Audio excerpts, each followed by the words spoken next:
Michelin, une meilleure façon d'avancer.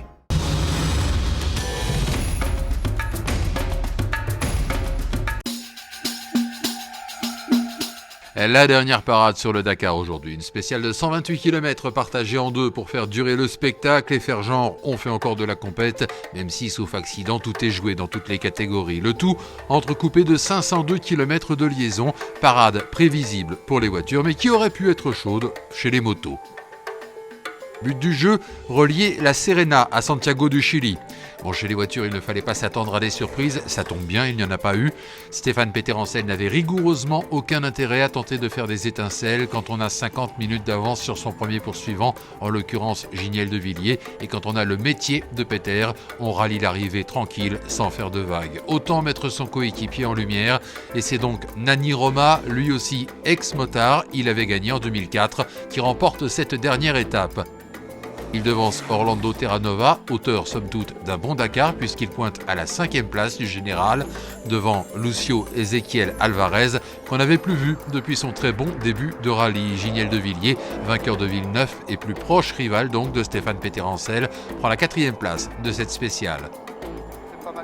Quant à Peter lui-même, la 9e place suffit largement à son bonheur, il ne perd que 3 minutes 43, autant dire rien, et il entre dans la légende du Dakar. C'est sa 11e victoire dans le rallye, toutes catégories confondues, et pour l'instant il ne manifeste pas d'intention claire d'en rester là. Et comme il fallait bien un rebondissement de dernière minute, il a failli venir de Chaleco, 15 minutes de pénalité pour avoir changé de moteur. Le podium final était en danger, c'était tout bénef pour Ruben Faria qui après sa défaillance de vendredi récupère in extremis sa place de 2e. Chaleco qui rate complètement sa journée trouve même le moyen de jardiner dans la 2e partie de la spéciale, pourtant longue de seulement 11 km, l'agacement et la pression sans doute qui auraient pu lui coûter la 3e place sur le podium. Chaleco arrive devant Faria mais en raison de sa pénalité, il accuse 14 minutes de retard sur le Portugais. Il est passé tout près de céder sa 3e place à Ivan Yaques. Le vainqueur de cette édition, sans surprise, c'est Cyril Després. Pour une fois, le Français s'est contenté de gérer. Il termine à 3,54 de Faria.